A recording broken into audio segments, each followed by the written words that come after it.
You should want the housing market to crash. To understand why, we have to look at the 5 key factors used to rig the market and the social and economic consequences. While we're looking at the UK, this deeply damaging illusion of safety is present in almost every developed economy. Different policy names, same results.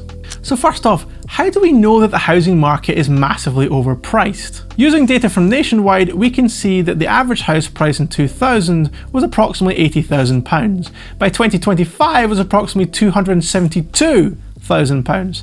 Now adjusted for inflation, that should cost about £177,000. So that's nearly £100,000 of magical new value.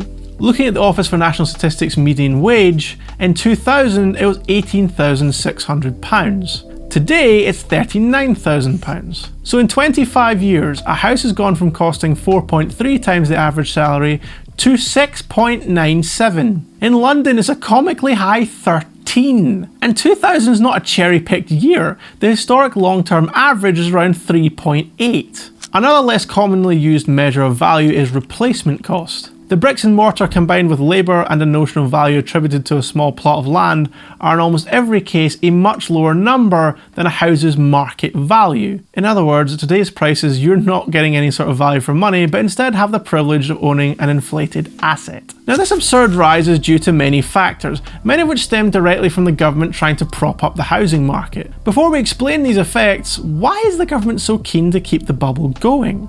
Well, self-interest. No one's going to get re-elected during a housing crash.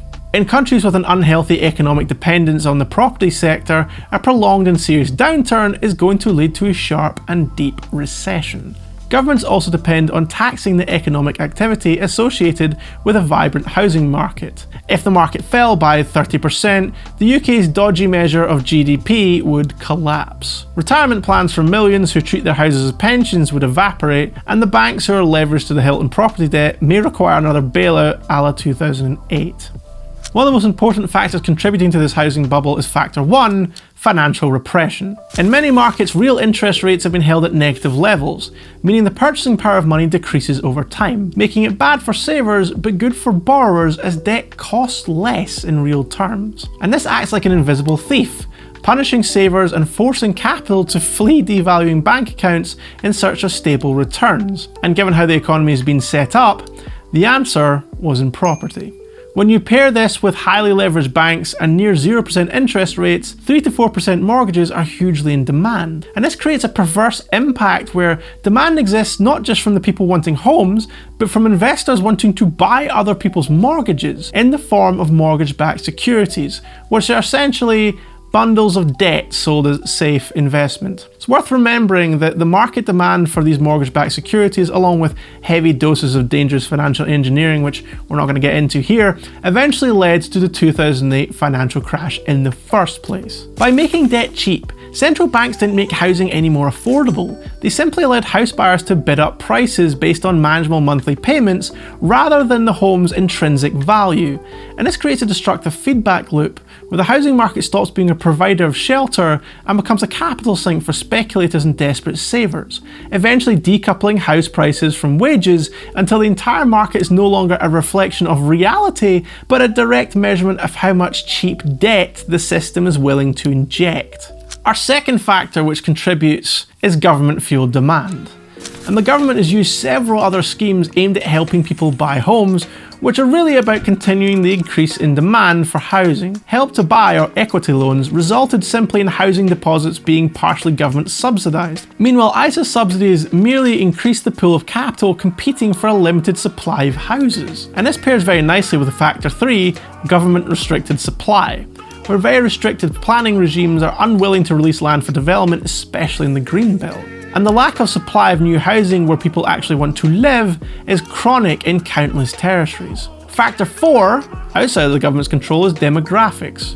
Because although low fertility rates will eventually result in a falling global population, the current trend is still upwards. More people and more economic development has massively increased the flow of populations into the major cities, with insufficient provision of new homes, therefore putting pressure on prices, along with increased immigration into popular Western countries. Factor 5, and another really important one, is the safety nets for speculators, most notably mortgage guarantee schemes. A 95% LTV mortgage is a high leverage loan where you borrow 95% of the property's price and provide only a 5% deposit on the house, leaving you with almost no equity and making you extremely vulnerable to negative equity if house prices fall even slightly. They're sadly needed because in the UK, many people struggle to build enough capital to pay a larger deposit on an overpriced house while simultaneously dealing with overpriced rent. In a free market, banks would rarely give out such loans because of the risks, but the UK government steps in as the guarantor, and this encourages banks to continue reckless lending at the top of the cycle because they know that the taxpayer will eat the loss if the mortgage fails, therefore pumping more and more debt into the housing market to further prop up demand. And all of this is a perfect alignment of incentives, where every intermediary from the lender to the agent to the government benefits from the public's debt-fueled desperation. In a healthy market, those providing a poor service will be outcompeted, and thus the consumer will get a better service.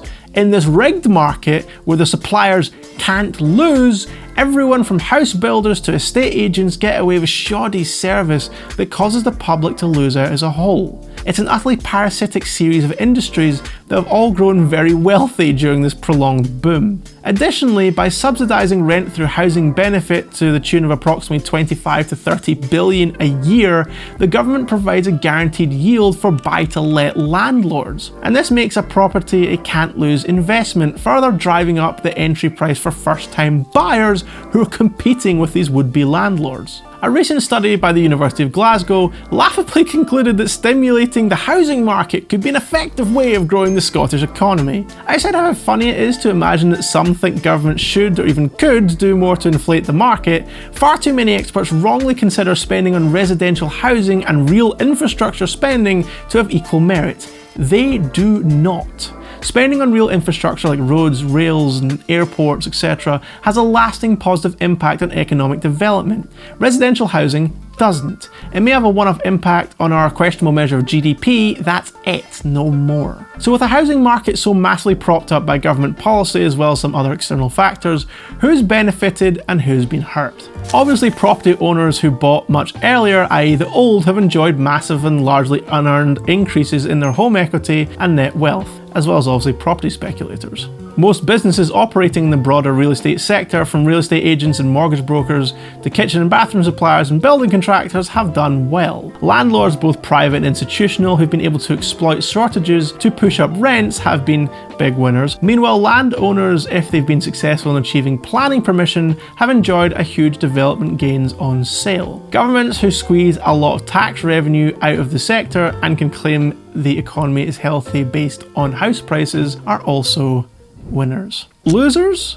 Well, in our opinion, recent buyers who have typically borrowed huge sums to get on the property ladder at a time where prices may well have peaked. Not only do they risk negative equity, but they're also stuck paying off grotesquely overinflated amounts on their mortgages due to the state of the market. Precious few will tell them of the circumstances of their purchase and the likelihood of regretting it. Many, if not most people in my generation, have no chance of buying at these price levels without massive help from their families. So in turn, young people out of necessity are being forced into the rental market, which is also inflated. So why should we want the housing market to crash? Well, let's look at the issues. Far from being a place to live, housing has become an asset for reckless speculators who have taken on huge debts to invest in property at record prices and have been bailed out by desperate governments. And these property magnates are not geniuses. They made what should have been losing bets in a fair marketplace, but just so happened to have been in the timeline where their bad bets were bailed out by governments using every financial lever at their disposal to rig this marketplace. It's survivor bias taken to an extreme, where the belief is that this is the way the housing market is, as opposed to this is a very tenuous state of affairs. They're standing on a trapdoor and feeling smug because the hinge was jammed. Their wealth is a government subsidy they've mistakenly attributed to their own talent. Meanwhile, most people are stuck paying off overinflated mortgages to the bank or stuck paying overinflated rents, unable to buy their first home at all. The overinvestment in property is a terrible capital misallocation.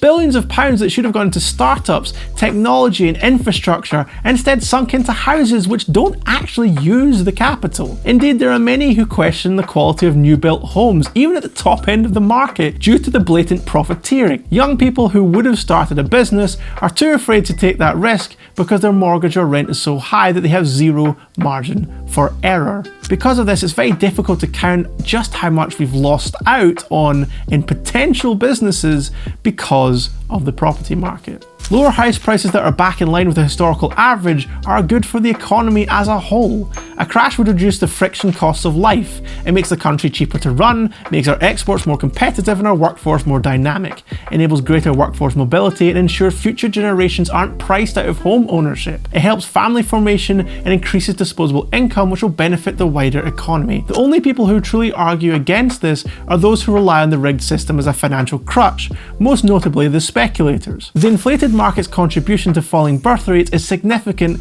not only for society as a whole, but also because fewer young people will be around to pay for many parts of the economy. Not only the likes of government pension schemes and other tax-based expenses, but also the demand side of the property market. So who's going to step in to buy these homes? Well, either the property market crashes or we get something far worse. Maybe the end game is to sell more and more of our property to investment groups as an asset to be added to their collection. Maybe my niece and nephew's generation can forget the concept of home ownership altogether and get used to the idea of leasing from BlackRock or the Saudi investment fund forever. We become a nation of renters, increasingly priced out to where the very idea of owning your own home may become a lost ideal. Neo-feudalism is hardly a happy outcome. Now, I'm not a fortune teller. I can't tell you exactly how all this will play out, nor the exact date that the market will crash. But I can say definitively that you should want the housing market to crash, because it would return some sort of sanity into a market so long deprived of it. The amusing part of this is how many supposed experts will tell you that this is just how housing is, that prices like this are inevitable. If the government rescinded every policy we have mentioned here that artificially inflates the market, it would crash overnight. As the old saying goes, excrement floats. And in the housing market, an awful lot of excrement has been carried by an ever-rising tide for a very long time. So what should you do about all this? Nothing. If you're in a nice property and can afford the payments, that's fine. Perhaps drop the idea that the equity in your house will be your pension. If you're someone in my generation with understandable aspirations to own your own home, you have our collective sympathies. Try to be patient. If you're a property speculator or a landlord with multi-home ownership, you probably clicked away from this truth quite a while ago. But they won't be able to click away forever, because at some point this will end. At some point there's simply no more the demand side can take, and buyers stop buying, even though it's hard because they need a place to live. Housing markets do crash. And given the already Herculean efforts of the government here in the UK to both bail out the banks in 2008 and uphold the current state of affairs, it's not clear how much more they'll be able to bend over backwards to prop up this market. Now, to be honest, we've been bearish in the housing market for a while. Indeed, we watched housing prices rise in response to COVID-19. If a worldwide pandemic and economic shock can't knock the market off course, you may wonder what on earth can. Don't for a minute underestimate the resilience of this marketplace and the determination of those incentivized to keep it standing. Damn the costs. For most people, the adage that you never lose money owning bricks and mortar has proved to be spot on. When you're right for so long, it's very hard to imagine ever being wrong. But one day, you will be. And despite how many will see it, the short-term pain will be worth the long-term benefit. This grotesque charade must come to an end. That's why you should want the housing market to crash. Thank you so much for watching, and we'll see you in the next video. Take care.